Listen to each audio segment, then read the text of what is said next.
This is the Lone Crater YouTube. We hope this video helps. In this video, I will explain how to change your VW Passat key battery.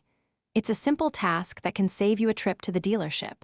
First, ensure you have the right tools: a small flathead screwdriver or a plastic pry tool, and a fresh CR2032 3-volt coin cell battery.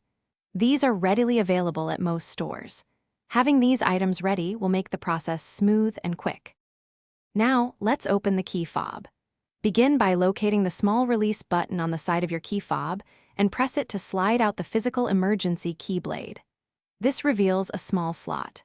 Next, gently insert your small flathead screwdriver or pry tool into the seam where the two halves of the fob meet. Carefully twist or pry to separate the casing, taking care not to damage any internal components.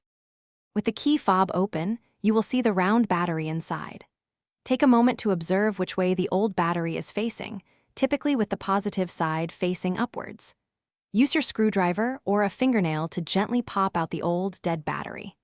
Now, take your new CR2032 3-volt battery and carefully place it into the compartment, ensuring the positive side is facing up, just like the old one.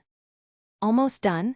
Carefully align the two halves of your key fob casing and press them firmly together until you hear a satisfying click, ensuring it's securely closed. Slide the emergency key blade back into its slot. Finally, test your newly refreshed key fob by trying to lock and unlock your vehicle. It should now respond instantly, giving you full control once again. Thanks for watching. Consider subscribing if we helped you.